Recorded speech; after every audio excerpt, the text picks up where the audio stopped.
Olá, boa tarde. Estamos começando mais um programa Palavra Aberta e hoje nós vamos discutir um tema muito importante e atual. São as fake news e a proposta de regulamentação das redes sociais. Vivemos na era da informação instantânea, em que cada vez mais pessoas buscam notícias e atualizações em tempo real por meio das redes sociais. E, infelizmente, isso também levou ao aumento da propagação de notícias falsas. O projeto de lei das fake news, que tramita atualmente no Congresso Nacional, surge como uma tentativa de enfrentar esse desafio, buscando responsabilizar quem de fato dissemina informações falsas. Mas quais seriam as implicações dessa regulação? Além disso, o poder das Big Techs é um tema que não pode deixar de ser falado. Estas empresas possuem uma influência sem precedentes na maneira como nós nos comunicamos e compartilhamos informações. E para nos ajudar a entender melhor sobre essas questões complexas, nós vamos conversar a partir de agora com o jornalista em Relações Públicas, Iraildo Mota. Boa tarde, seja muitíssimo bem-vindo ao Palavra Aberta. Já estava na hora de você estar aqui. Muito bem, um prazer estar aqui conversando com você que tem na profissão de jornalista um papel muito importante e um compromisso muito grande com essa comunicação mais plural. Estou aqui à vontade para responder as questões e vamos falar do Palavra Aberta. Coisa boa. Temos muitos assuntos, mas antes da gente iniciar de fato, entrar de fato nesse tema, a gente vai conhecer um pouquinho mais do Iraildo, conhecer mais quem está aqui do outro lado. O Iraildo Mota é empreendedor social, jornalista, relações públicas, é pós-graduado em gestão de comunicação corporativa, com MBA em gestão de empresa, fundador e CEO da Escola Técnica de Comunicação com Rádio do Brasil e da agência Aliança Brasil Comunicação. É presidente do Instituto ILEV, integrante do coletivo de comunicação Intervozes, também é criador e coordenador de projetos sociais como Mulheres de Visão, possuindo ainda experiências na área de comunicação organizacional, elaboração e gerenciamento de projetos de comunicação. Tá certinho? Tudo certo. Tem outras coisas aí, né? Pai de 4 filhos. É coisa boa. Mas vamos lá, faz parte. Então conta pra gente, o que de fato são essas fake news aí que têm estado diante dos nossos olhos há um bom tempo? Eu acho que primeiro para a gente entender o que está acontecendo, né, sobre essa perspectiva das Big Techs, da desinformação, das fake news, do PL 2630, é importante a gente compreender, e eu uso sempre uma analogia, Tiago, de que se a gente imaginar um sistema público de transporte em uma cidade, onde esse sistema seja comparado ao fluxo de informação que a gente tem na comunicação hoje em dia, fazendo esse comparativo, se esse sistema de transporte não tiver uma regra, não tiver faixa de pedestre, não tiver limite de velocidade, com certeza a gente vai provocar um monte de acidente. E é muito parecido com o que a gente tem hoje com relação às informações que são distribuídas pelas Big Techs. Quando a gente fala de Big Tech, é bom a gente deixar claro que é o Google, principalmente, são 4. Google, Facebook, que tem lá o Meta, que é o Instagram, o WhatsApp e o TikTok. Então, essas 4 plataformas, elas dominam essa distribuição de conteúdo digital, eu diria, no planeta, no Brasil, de maneira muito mais intensa. Portanto, o que está acontecendo hoje é que essas plataformas, elas não têm responsabilidade sobre o que passa por elas. E o projeto de lei PL 2630, ele tem justamente essa proposta de tentar fazer com que essas plataformas comecem a se responsabilizar por aquilo que ela está fazendo. Há muito tempo atrás se entendia, né, as próprias plataformas digitais se entendiam apenas como mero conector de informação de uma pessoa para outra. Mas a partir do momento em quanto ela regula quem vai receber, quando vai receber, que hora vai receber e o alcance desse recebimento de informações e quais as informações vão chegar para as pessoas e quais pessoas, ela tem um papel central de que ela precisa assumir as responsabilidades sobre aquilo que o algoritmo tem feito nessa distribuição. Ou seja, não é justo a gente ter apenas, comparando de novo ao sistema de transporte, apenas 4 plataformas privadas, é bom que se diga, que ganham muito dinheiro controlando todo o fluxo de informação que a gente tem no planeta Terra. E é esse o ponto. Definindo quem vai ver o quê. Quem vai ver o quê na medida do que é interessante para quem, e aí tem um ponto. Quanto mais há discurso de ódio, mais há debate, quanto há mais intolerância nas redes sociais, mais há confusão, mais há discussões E é a partir disso que o algoritmo mais gosta. Então, ele trabalha em cima de uma plataforma onde as pessoas mais se degladiam, mais brigam, mais discutem, porque aquilo gera debate. E por gerar debate, vai alcançar mais pessoas. E a plataforma sabe disso. Os robozinhos, que a gente chama, que são os algoritmos das plataformas, eles trabalham justamente nesse entendimento, nesse sentimento das pessoas de se indignarem por determinadas coisas e tomarem posicionamentos. Agora, muitas vezes, esses posicionamentos eles podem ser graves, chegando ao ponto de que pessoas possam ser influenciadas por essa plataforma, por esses conteúdos que estão rodando na plataforma e, por exemplo, ir para uma escola, um adolescente ir para uma escola e atacar os seus colegas e professores e acontecer tragédias como a gente tem visto. Recentemente isso acontecer. Exatamente. Então, esses são os riscos. Hoje, as plataformas elas não têm nenhuma responsabilidade sobre o que eu posto ou o que você posta. A partir do momento em que ela se isenta dessa responsabilidade, mesmo tendo a capacidade de dizer o que eu posto, o que você posta, para a quantidade de pessoas, para quem ela quiser, a partir do seu algoritmo, ela tem que ser responsabilizada. Por isso, o PL 2630 é fundamental que haja uma regulamentação, né? Que haja algum projeto de lei que regulamente essa responsabilidade. Quais são os pontos que são debatidos, discutidos? O PL das fake news, ele surgiu há 3 anos, tem uma discussão, há mais de 3 anos, na verdade, e tem muita discussão. E foi muito impactado por diversas ideias, porque, na verdade, quando a gente fala de regulamentação de plataforma, a gente está falando da nossa vida. Aliás, deixa eu abrir uma aspas aqui e dizer para o telespectador o quanto é importante todos, absolutamente todos, políticos, governantes, sociedade geral, professores, jornalistas, comunicadores, seja quem tiver na sociedade vivendo no planeta Terra, é muito importante que a gente preste atenção nesse tema. Aliás, eu acho que esse tema, ele é um dos mais importantes que se discutiu nas últimas décadas sobre a nossa vida, sobre a nossa existência. Tá? Então, é muito importante que a gente trate desse tema e que todo mundo acompanhe. Mas o que acontece? Durante esses últimos 3 anos, houveram, como eu costumo dizer, vários puxadinhos. Tem um político que vê uma situação e puxa para ele, tem outro que vê puxa para o outro e vai puxando. Então, hoje a gente tem um projeto de lei que começou para combater a desinformação e fake news e hoje tem muita coisa, como a gente chama no Congresso, o pessoal sabe disso, os jabutis. Foram inserindo outros elementos. Então, portanto, que ficou muito mais complexo.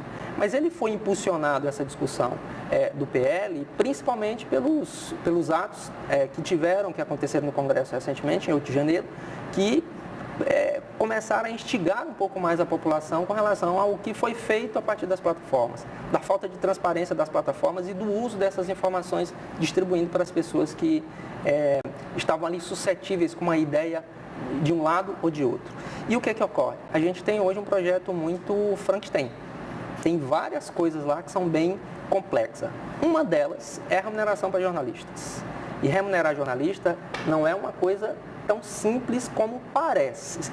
Jornalista ser remunerado pelas plataformas do jeito que está posto no PL gera calma. Quer dizer, para que não cause nenhuma dúvida para quem está acompanhando a Palavra Agora. A proposta é que jornalistas sejam remunerados pela plataforma. Isso é uma das propostas. Como eu te disse, foram juntando ideias e colocando no papel.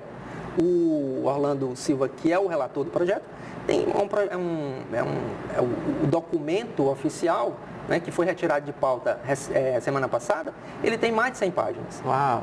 Né, mais de 100 páginas. E foram deputados colocando determinadas situações. Uma delas é essa questão da remuneração dos jornalistas. A gente pode aprofundar um pouco mais. Mas tem outras coisas que são peculiares a esse projeto também, comparado a outras situações que têm acontecido no mundo.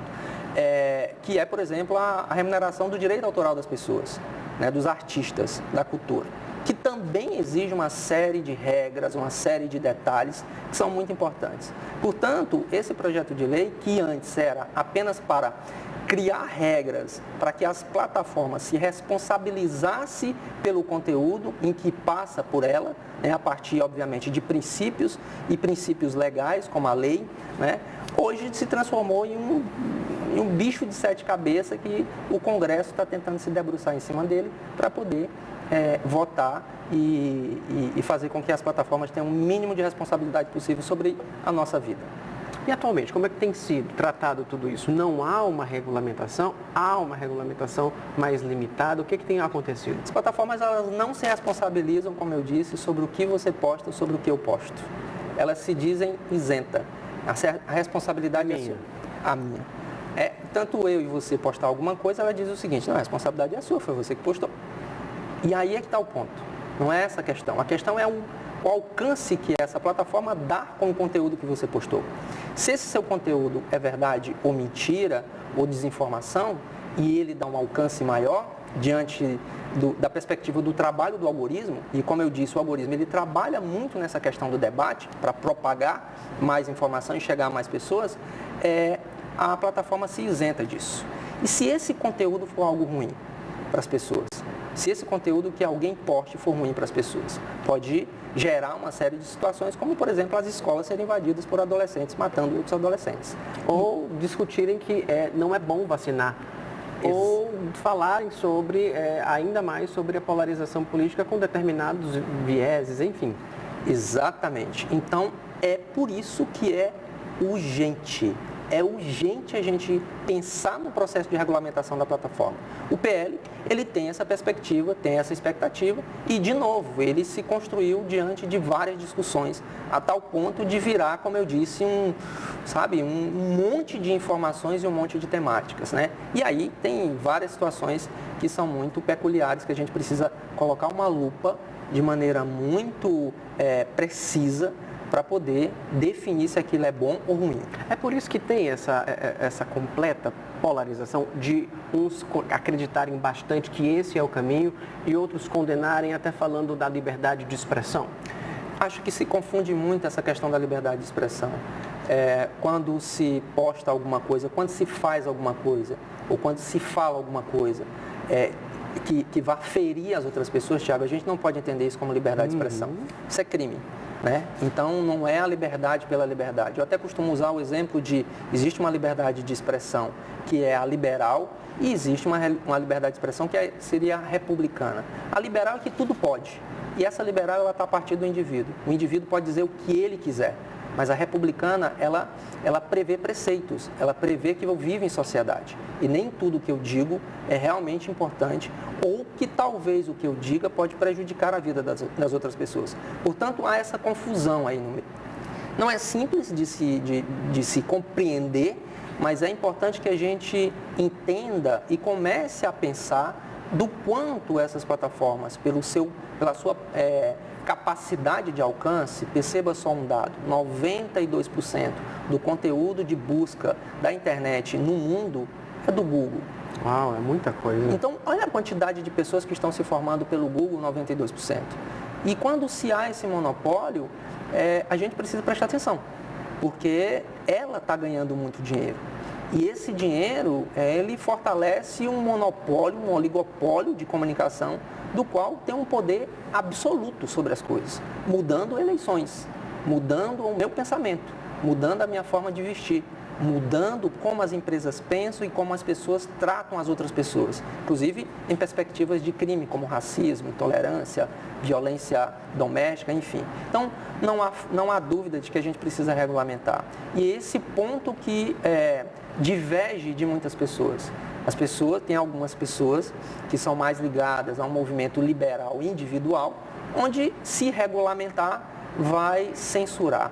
E regulamentação de plataforma não tem nada a ver com censura. Pelo contrário, imagina de novo o sistema de transporte sem regra, sem faixa de pedestre. O que ia acontecer? Bagunça. E gente morrer. E é o que está acontecendo. E a gente não pode permitir que isso aconteça. Aliás, quando eu digo que isso é um assunto dos mais importantes na atualidade, Thiago, é porque se a gente não começar a trabalhar esse processo de regulamentação agora, quando chegar a inteligência artificial que já está aí, batendo na porta, a gente não vai ter mais domínio sobre a gente. Então a gente vai perder o senso crítico e viver uma realidade que a gente já está vivendo ali, uma falsa realidade no digital, e a gente viver uma outra realidade que não vai ser a nossa. E isso é grave. Muito bom, papo maravilhoso. Mas a gente vai fazer um rápido intervalo. Você que está acompanhando Palavra Aberta, não sai daí não, porque a gente volta já.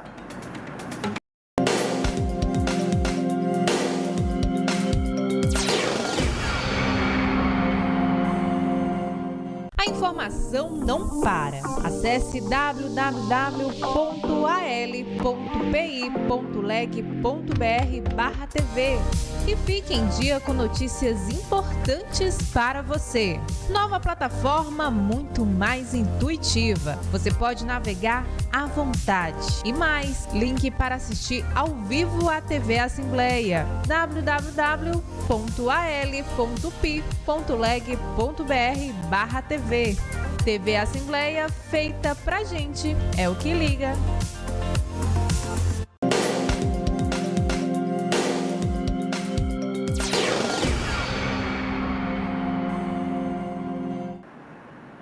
E nós já estamos de volta com o programa Palavra Aberta e claro que vamos continuar conversando com o jornalista Iraildo Mota sobre fake news e a regulação das redes sociais. Iraildo, conta pra gente, nós já abrimos o primeiro bloco, falamos de certa forma das Big Techs, mas eu queria aprofundar um pouco mais essa discussão. Foi ventilado em alguns sites, algumas redes sociais, que havia um aspecto contrário delas o projeto de lei, fazendo com que algumas notícias dos aspectos contrários se sobrepôs à questão do aspecto favorável. Como é que fica essa relação? Não é simples, mas é plenamente, vamos dizer, compreensivo de que pessoas que viviam usando da plataforma para disseminar algumas informações a partir de ideologias próprias, de pensamentos próprios, dos quais muitas vezes não estavam fundamentados na realidade, ou na verdade, ou nos fatos em si, eles não queiram uma regulação. Então, o que é que eu vou mexer nisso, se está dando certo para mim? Se eu estou conseguindo dizer o que eu quero? E lutem o lucro. E lutem, e as plataformas lucram com isso. Porque quanto mais polêmica nas redes sociais, mais o algoritmo vai gostar, mais as pessoas também vão debater aquilo ali. E a plataforma, sem nenhuma responsabilidade com relação a esse conteúdo que está posto, porque não tem, ela fica ali apenas lucrando. E quando isso é injetado dinheiro, quando é colocado dinheiro para disseminar esses pensamentos que nem sempre estão pautados nos fatos ou na realidade, a plataforma ganha mais ainda. Ela ganha duplamente. E fica ali de braços cruzados, olhando o tempo passar, olhando as pessoas fazerem essa confusão toda na nossa vida e ganhando dinheiro. Então, esse é um ponto importante. Por isso que o PL, ele tem 3 pontos que eu acho que são fundamentais, que ele cobra de que as plataformas comecem a se posicionar num aspecto legal. O primeiro delas é fazer com que essas plataformas se responsabilizem, no mínimo, pelo conteúdo criminoso que ela ajuda a distribuir. É mais do que justo. Você concorda comigo? A instituição, a empresa, que é uma empresa privada, as Big Techs, elas estão ganhando dinheiro. É mais do que justo de que ela se responsabilize pelo aquele conteúdo que está lá. Então, acho que a primeira coisa que o PL traz de maneira muito clara e muito importante para todos nós é que ela se responsabilize por esses conteúdos, impulsionados principalmente. E impulsionado, para quem não sabe, é quando eu coloco dinheiro para aquele meu post e para mais pessoas, ela seja criminalizada ou seja responsabilizada, melhor dizendo. A outra questão, Thiago, que eu acho que é fundamental também, é que o PL, ele cria um dispositivo legal, onde haja um protocolo de segurança. A gente, vez por outra, vê aí temas que são muito sensíveis, As crianças invadindo escolas, como a gente já repetiu aqui algumas vezes, enfim, cometendo barbárie.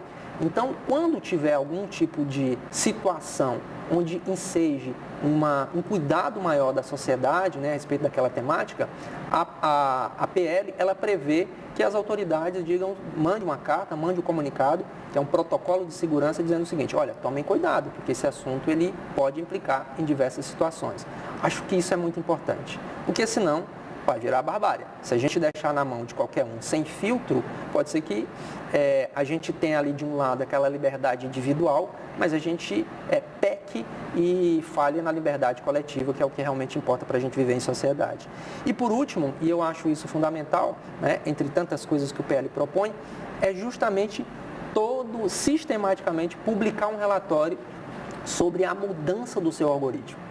Como é que esse algoritmo está fazendo e quais foram as mudanças que ele fez? Porque o algoritmo é aquele robozinho que propaga as nossas informações, os nossos posts, que faz com que o alcance chegue em mais pessoas, ele constantemente é mudado.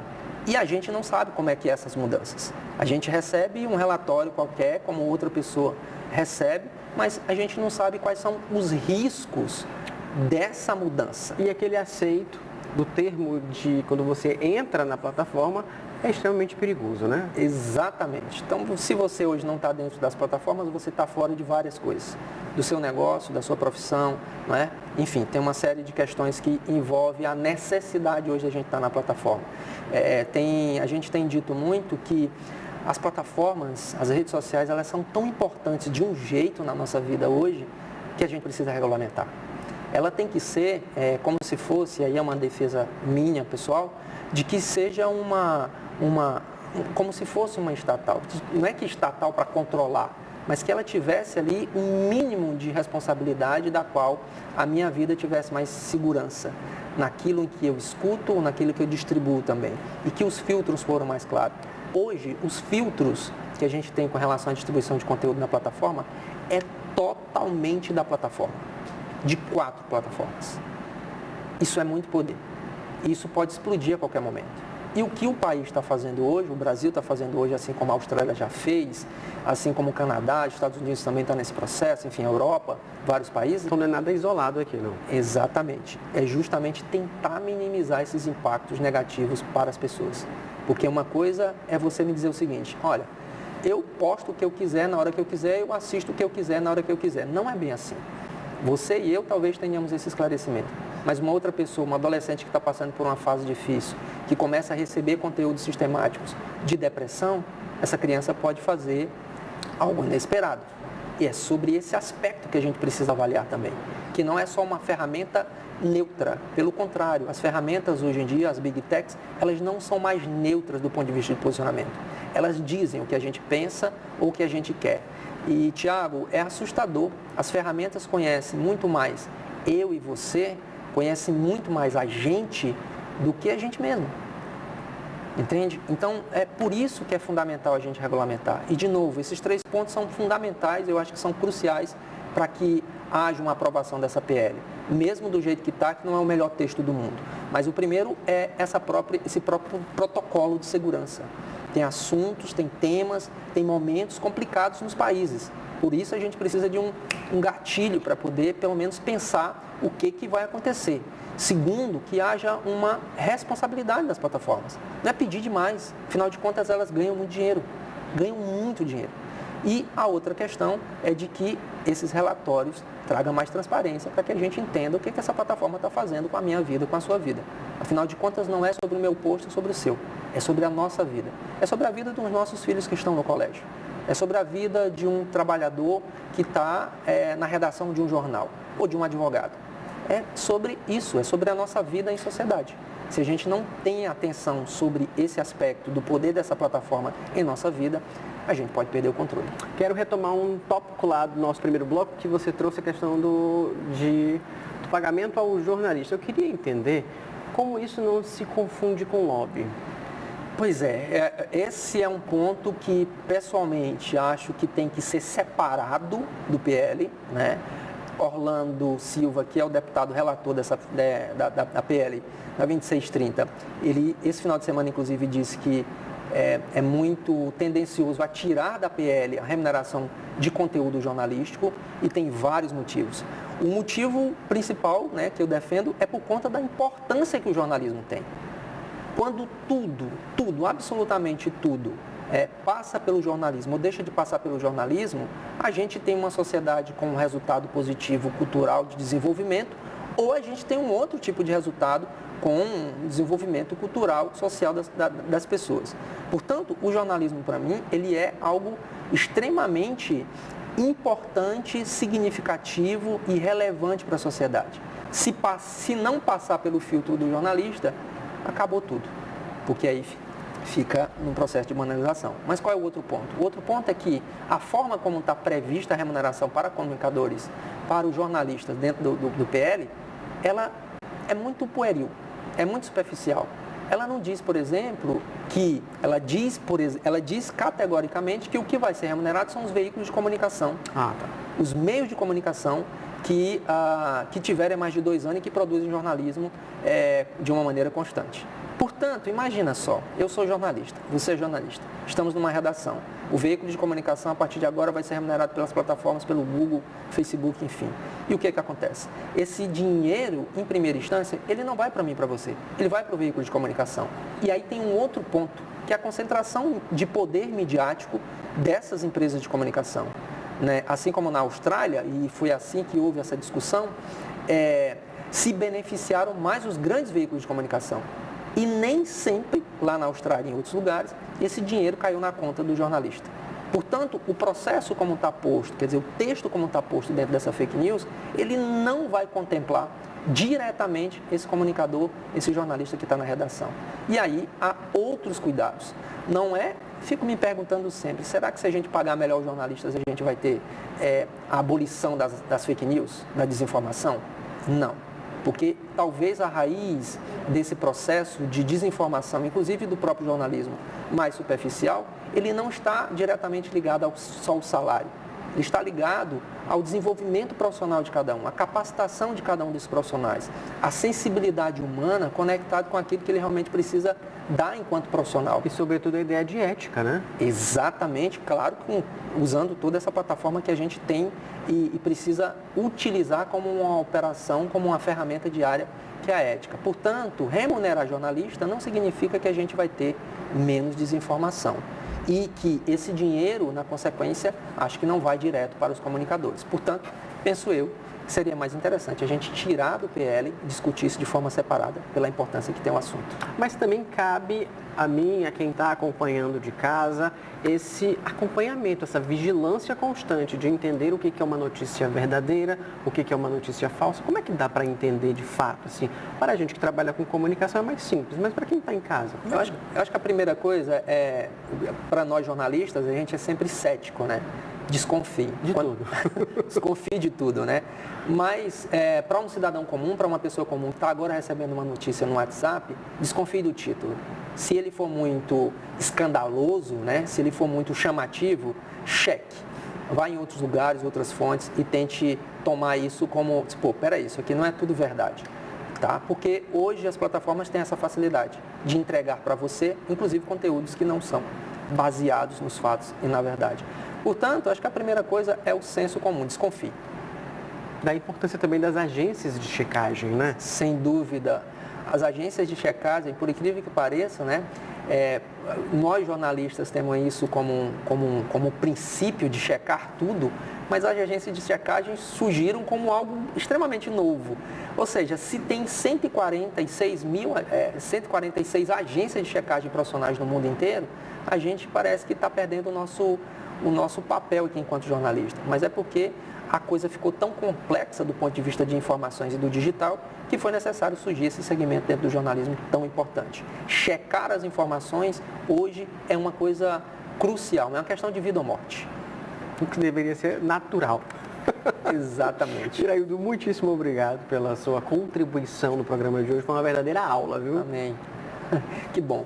Eu fico muito feliz e estou sempre à disposição e eu acho que continuem vigilantes com relação a esse tema, porque ele, assim como a água que a gente bebe, como o ar que a gente respira, ele vai influenciar na vida absolutamente de todos nós. Portanto, é importante que a gente fique atento a esses próximos passos do PL 2630.